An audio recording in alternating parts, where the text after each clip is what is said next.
People, Deluded, I'm back again. Now, a couple of weeks ago, courtesy of Marlon Fleshman and the rest of the guys at USM, Unique Sports Management, I and a number of people, whether they were with Kick It Out, Football Beyond Borders, or just simply wanted to know about the industry, were invited down to USM's offices down in technically Watford. I don't know the area like that, but in short, it's the second time I've gone. They did it last year, and it's a fantastic insight into not just the world of agents. We can talk about agents. We'll get onto it.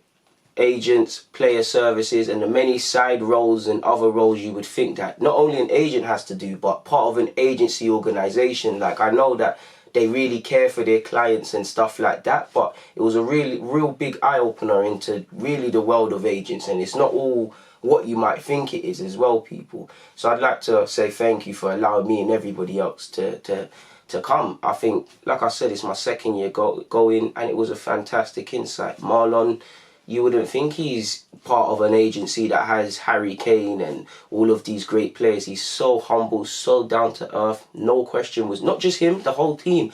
Every question was a good question. There's no such stupid question. They would answer it. The way they were detailing the answers and stuff and giving me insight, I can't put into words. The thing that I really took away is, like, agents, at least in these guys' cases, and the small minority, I'd say, they're very misunderstood. They're just simply trying to get the best deals for their clients. The amount of care, the amount of due diligence, even alerting their clients to things, potential like racism and things with going to potential countries and stuff. The amount of care and due diligence and welfare, as well as the obvious things agents have to do, I can't put into words how much I was struck by that. They really are good guys and honest professionals. There was also, as well as agents and things on display, there was also numerous footballing legends and sportsmen and whatnot. You had young Troy Parrott of Spurs, again, very down-to-earth person. You wouldn't think he's someone on the verge of Spurs' team.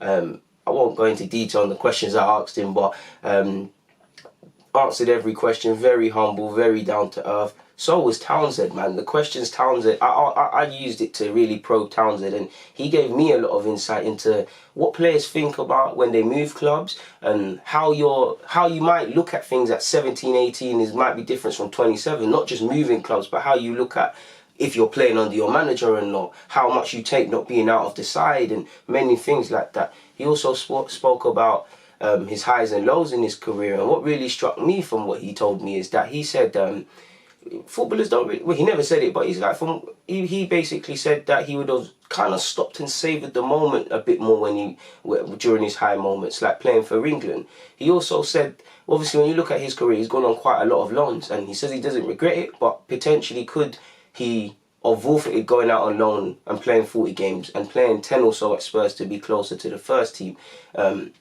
And he would also say react a little less emotionally and more strategic as well. But Townsend answered a lot of questions. You wouldn't think he's a Premier League footballer. He seems like one of the lads, people.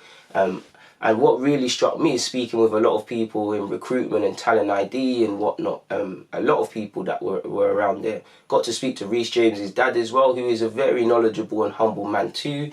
And what really is my highlight was speaking to Zola, because that's the first time I was kind of starstruck speaking to someone, people. I mean, again, speaking tactics with Zola, insight into what a manager wants from his players, how he speaks, how he approaches things differently as a player and a manager, and also seeing how all these different roles and diverse sets of people, how they interlink. It really is a good session put on by a great agency, and it is a wealth of knowledge, and I can only list USM doing this. I can't tell you any other agency that opens their doors to aspiring individuals and just simply gives up a large amount of, in fact, gives up a working day or more than one working day to put on an event like this. So for someone like me that's got aspirations to get into football in some capacity, I'd like to thank USM, because it was a fantastic day. It was a fantastic day. Their offices are fantastic, but away from all of the anesthetically pleasing stuff, humble, down to earth. And it was a very knowledgeable day that left you wanting more, left you with a lot of insight, left you wanting more, left you with that fuel to drive your ambition, really. So once again, I credit Marlon and the rest of the people collectively at USM, because it was a fantastic day, and also Kick It Out and every other organisation that collaborated in some form. So yeah, it was a fantastic day, and you know, I'd urge you all to make sure you keep an eye out for the next event next year, or any other events they're potentially running, or any similar events, because it really was an inside look, really and truly. It was a great day in my opinion, and I really took a lot from it personally. But on that note, I've got nothing more to add. I thought I'd just, yeah, man, tell you that I had a good day, really. On that note, people, Deluded, I'm out. Thank you for watching.